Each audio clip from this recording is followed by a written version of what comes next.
Good morning class. बेटा कल हमने डॉक्टर बसु ये चैप्टर रीड करना स्टार्ट किया था पेज नंबर 67 पे। डॉक्टर बसु का था ये, डॉक्टर जगदीश चंद्र बसु का चैप्टर था और उनके बारे में हमने कल केंद्रीय भाव में और उनके जो वैज्ञानिक परिचय है, विज्ञान परिचय में, उनके बारे में पढ़ा था कि वो कैसे उन्होंने स्टडी की थी अपनी और उनको साइंस में बहुत ज़्यादा इंटरेस्ट था।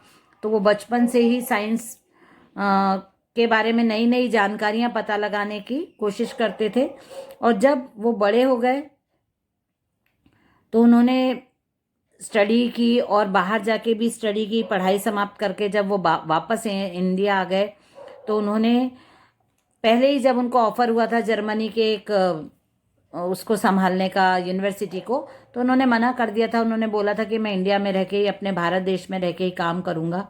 और उस समय क्या था, ब्रिटिश अपने यहाँ गवर्नमेंट थी इंडिया में, तो वो लोग भेदभाव करते थे, इनको पूरे सैलरी नहीं दी जाती थी, सैलरी इनको कम दी जाती थी। तो इन्होंने बोल दिया था कि मैं या तो सैलरी पूरी लूँगा जो ब्रिटिश जो टीचर्स को, अध्यापकों को दी जाती है, लेक्चरर्स को, वैसे ही आप मुझे पूरी सैलरी दीजिए, अदरवाइज मैं बिना सैलरी पे भी काम कर लूँगा। तो उन्होंने 3 साल तक बिना सैलरी पे काम किया था। उसके बाद कॉलेज वालों को ही लगा और वो उनको सेम सैलरी देने लगे थे। उसके बाद हम स्टार्ट करते हैं पेज नंबर 68 पे। विज्ञान ही डॉक्टर बसु का जीवन था। ज्ञान प्राप्त करने की इच्छा इतनी तीव्र थी कि वे इसके लिए हर प्रकार के कष्टों का सामना करने को तैयार थे। धैर्य, साहस और लगन के साथ काम करना ही उनकी सफलता की कुंजी थी। उनको बहुत विज्ञान में, साइंस में इंटरेस्ट था, तो वो साइंस के बहुत सारी चीज़ें जानने की कोशिश करते थे और इसके लिए वो किसी भी प्रकार की प्रॉब्लम्स का सामना करने के लिए रेडी रहते थे। उन्होंने यही अपनी धैर्य के साथ, साहस के साथ ये सब चीज़ें उन्होंने करके और बहुत सारी बातें साइंस के बारे में उन्होंने नई नई जानकारियां पता की और इसीलिए वो पूरे विश्व में, पूरे वर्ल्ड में फेमस हो गए। 1895 में उन्होंने अनेक गवेषणापूर्ण लेख लिखे। इनमें से विद्युत संबंधी 2 लेख, विद्युत मतलब होता है बिजली,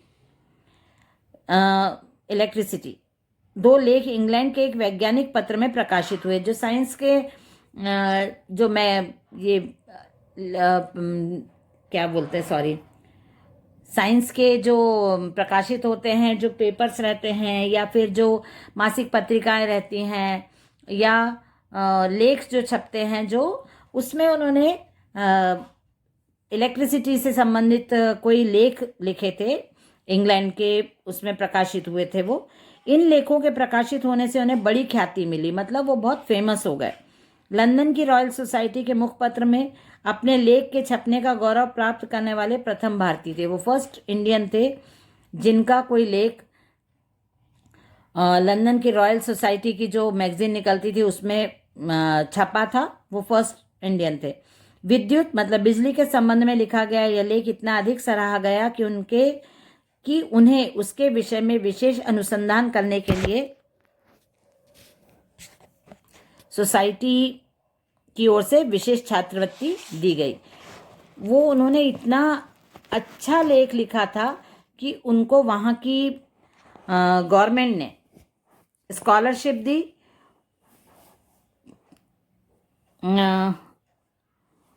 स्पेशल अनुसंधान मतलब एक्सपेरिमेंट करने के लिए, है ना, वैज्ञानिक मतलब साइंस एक्सपेरिमेंट करने के लिए उनको स्कॉलरशिप मिली सोसाइटी की ओर से स्पेशल। उसमें 2 वर्ष पश्चात बंगाल सरकार की ओर से अनुसंधान कार्य के लिए विशेष सहायता प्रदान की गई। 2 साल के बाद बंगाल सरकार ने भी, बंगाल की गवर्नमेंट ने भी उनको स्पेशल मतलब ये जो अनुसंधान कर रहे थे, वो खोज कर रहे थे, अनुसंधान मतलब होता है खोज, तो उसके लिए बंगाल सरकार ने भी उनको हेल्प करी, मतलब फाइनेंशियली हेल्प करी ताकि वो अपनी खोज कंटिन्यू कर पाए। जगदीश चंद्र बसु में एक बहुत बड़ा गुण था कि वह लकीर के फकीर नहीं थे। लकीर के फकीर मतलब जो सब कुछ चल रहा है उसी को मान लेना, जो एक बात किसी ने बोल दी उसके तथ्य को नहीं जानना और जैसा कहा गया उसी को फॉलो करते रहना, जगदीश चंद्र बसु एक बहुत जिज्ञासु प्रवृत्ति के व्यक्ति थे, मतलब उनको जानने की बहुत इच्छा रहती थी, क्यों, कैसे, कहाँ। तो इसलिए वो किसी की भी कोई भी कही हुई बातों को मान के फॉलो करने वाले नहीं थे। वो हर चीज़ की जानकारी निकालते थे, सही गलत जो भी पूरी तथ्य के साथ जो बात उनके सामने आती थी, जो उनको सही लगती थी, वही वो मानते थे। तो वो लकीर के फकीर नहीं थे, मतलब जो एक लाइन चली जा रही उसके ऊपर ही सब चल रहे तो मैं भी चलता रहूं, ऐसे वो नहीं थे। उनकी विचारधारा पूर्णतः स्वतंत्र थी, मतलब वो अपने ही थॉट्स को, अपने ही ख्यालों को, अपने विचारों को मानते थे। और नए अनुसंधानों द्वारा भारतीय गौरव बढ़ाने की प्रबल अभिलाषा उनके मन में थी।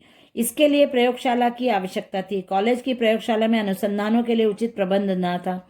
जो भी वो एक्सपेरिमेंट करना चाहते थे, जो भी वो जानना चाहते थे साइंस को लेके, तो उसके लिए उनको एक प्रयोगशाला, मतलब उनको एक लैब चाहिए थी। और जो कॉलेज में लैब थी वो उनके काम के लिए सही नहीं, मतलब उनको वो उनके काम के लिए उनको वो सही नहीं लगती, उचित नहीं थी।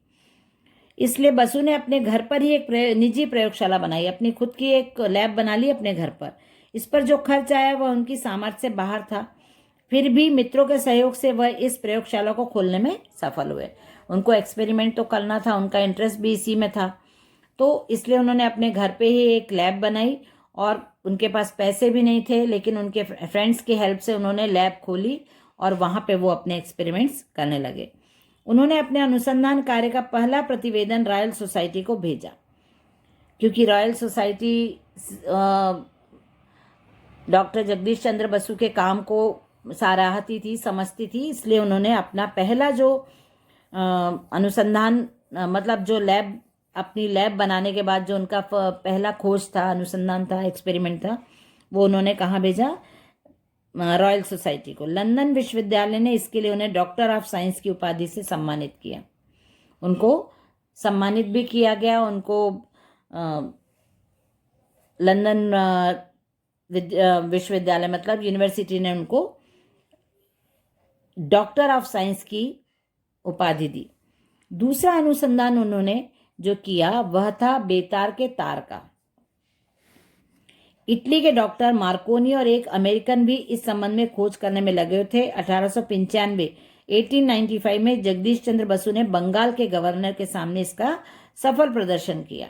बंगाल के गवर्नर के सामने सफल, मतलब सक्सेसफुल हो गया। जो उन्होंने अनुसंधान किया था, खोज की थी, वो सफल हो गया था और उन बंगाल के गवर्नर के सामने उसको प्रेजेंट भी किया।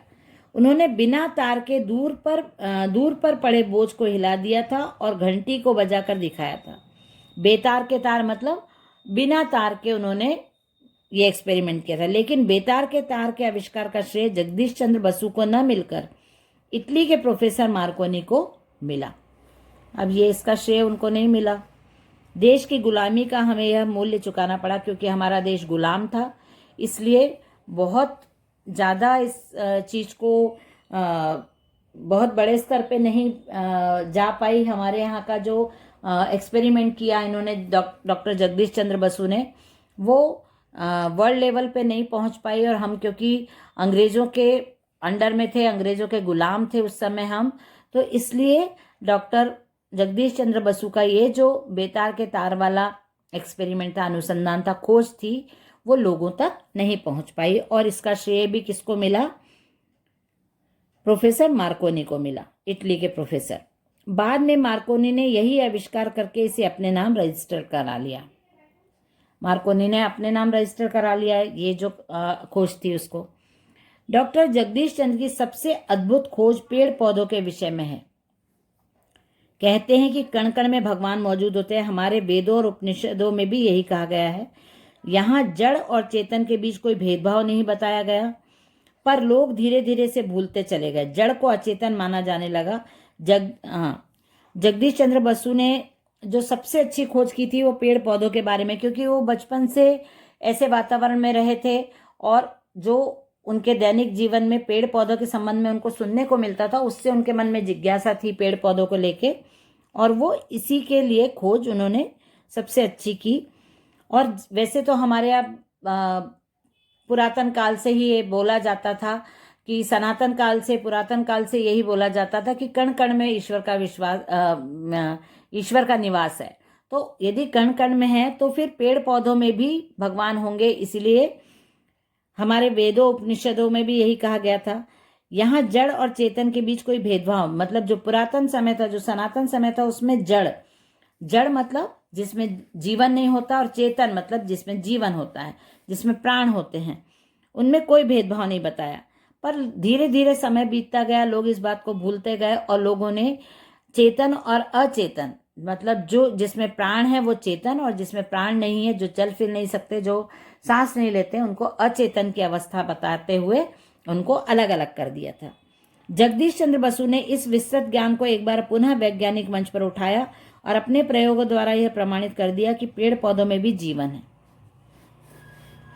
अब जगदीश चंद्र बसु ने खोज की और अपने अनुसंधान किया इस विषय पे, और उन्होंने धीरे धीरे पेड़ पौधों के संबंध में जानकारी एकत्र करके और ये बताया कि पेड़ पौधों में भी जीवन होता है। उन्हें भी हम प्राणियों जैसी सर्दी, गर्मी व भूख प्यास आदि लगती है। वे भी हमारी तरह सुख दुख की अनुभूति रखते हैं। वे भी आराम करते हैं और अंत में मनुष्यवत ही मृत्यु को प्राप्त होते हैं। डॉक्टर जगदीश चंद्र बसु विश्व के पहले से वैज्ञानिक थे जिन्होंने दुनिया को सर्वप्रथम बताया कि पेड़ पौधे और धातुओं में भी संवेदना होती है। उनके इस सिद्धांत से वनस्पति विज्ञान के क्षेत्र में चिंतन के एक नए अध्याय की शुरुआत हुई। डॉक्टर जगदीश चंद्र बसु का शोध ग्रंथ response in the living and non living जब प्रकाशित हुआ तो संपूर्ण विश्व में मानो हलचल मच गई। वैज्ञानिकों को सहसा इनकी बातों पर यकीन ही नहीं हो पा रहा था। तो ये डॉक्टर जगदीश चंद्र बसु ने पेड़ पौधों के संबंध में, या जो लिविंग थिंग और नॉन लिविंग थिंग, जब इन्होंने शोध ग्रंथ लिखा, अपना प्रकाशित हुआ उनका, उन्होंने लिखा, जब शोध की और पूरा एक ग्रंथ लिख दिया कि response in the living and non living things जो होते हैं और लिविंग थिंग्स होते हैं, उनके रिस्पॉन्स के ऊपर उन्होंने कि वो कैसे कैसे अलग अलग रिस्पॉन्स करते हैं या सेम रिस्पॉन्स करते हैं, इसके ऊपर पूरा शोध किया और एक ग्रंथ प्रकाशित हुआ उनका। तब पूरे विश्व को पता चला और बहुत सारे जो वैज्ञानिक थे वो भी डॉक्टर जगदीश चंद्र बसु के इस खोज से प्रभावित हुए और बहुत आश्चर्यचकित भी हुए, और तब उनको लिविंग और नॉन लिविंग थिंग के रिस्पॉन्स के बारे में पता चला।